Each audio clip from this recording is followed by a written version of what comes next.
tema de hoje é: médicos utilizam a telemedicina como ferramenta para a transição do público para o particular.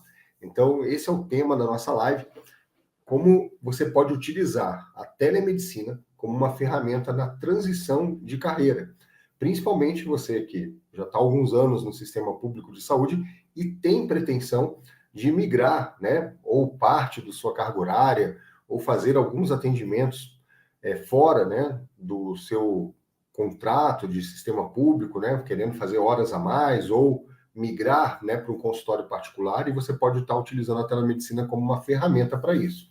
Então, para eu exemplificar, né, sobre esse tema, vou contar um pouquinho da minha história, né? Então, eu me formei em 2003 e durante 7 anos eu trabalhei apenas no sistema público. Então, eu fui para a atividade de medicina de família, ela é muito ligada ao sistema público, e eu fiz a prova de título, fiquei trabalhando como médico de família durante 7 anos exclusivamente no sistema público.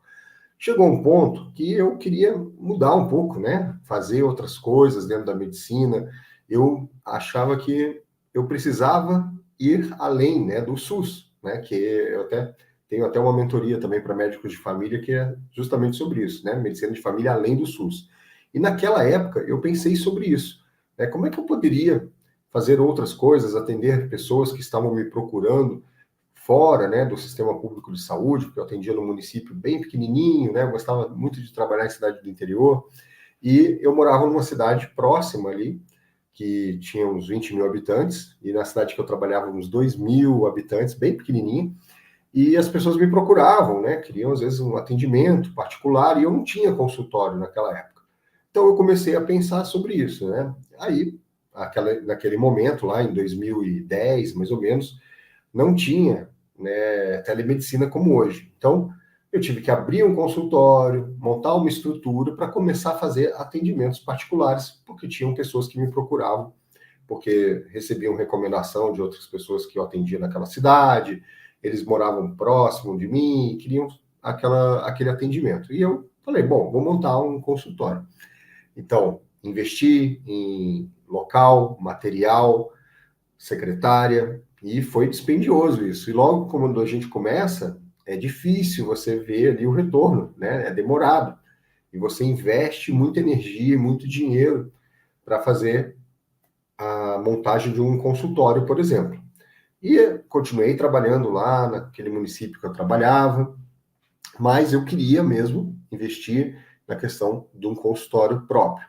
Passou um tempo, eu decidi montar uma clínica, né? Foi um investimento maior ainda. Então, eu montei uma clínica maior, numa cidade maior, fui para uma cidade polo da região, já com seus quase 200 mil habitantes na época, né? Hoje ela já passou disso, e montei toda uma estrutura de uma clínica. Mais gasto, mais despender esforço nisso, né? Funcionário e assim por diante.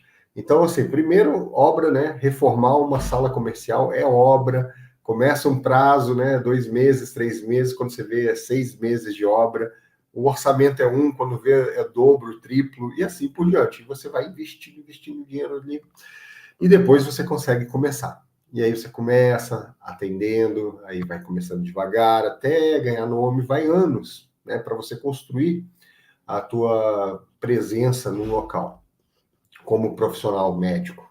Então, é um investimento alto. E naquela época, eu fiquei fazendo uns 3 anos essa transição. Eu comecei a diminuir a minha carga horária no sistema público, onde eu trabalhava, que era um contrato de pessoa jurídica, então eu pude arrumar, né, a redução da carga horária, e eu fui fazendo essa transição.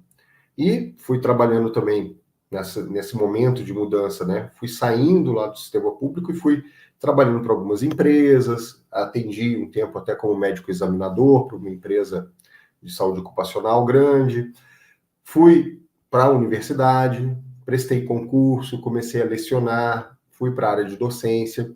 Isso também me ajudou nessa transição. Porém, eu penso que poderia ser muito diferente se tivesse uma ferramenta como a telemedicina, tá?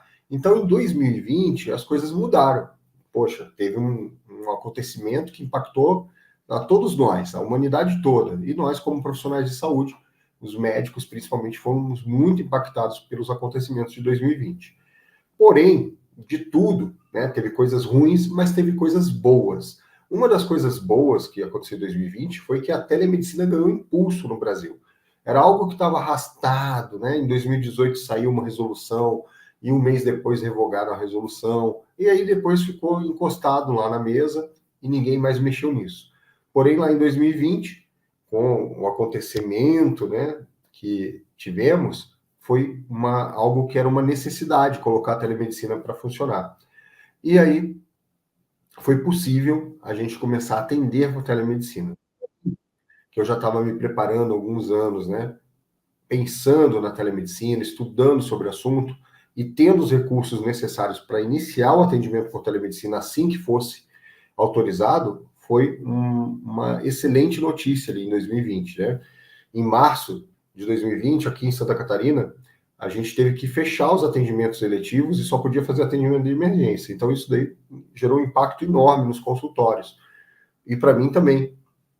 Porém, quando saiu a portaria permitindo a telemedicina e depois a medida provisória, né, de assinatura do presidente da República em 2020, foi algo muito importante, porque eu pude começar a fazer meus atendimentos imediatamente. E então, eu comecei a ver que a telemedicina poderia ter sido uma ferramenta muito eficaz nessa transição. E hoje eu converso com meus alunos, os meus mentorados, sobre essa possibilidade de utilizar a telemedicina para fazer a sua transição do público para o privado sem ter que gastar tanto investimento financeiro, de tempo e de esforço pessoal nessa transição.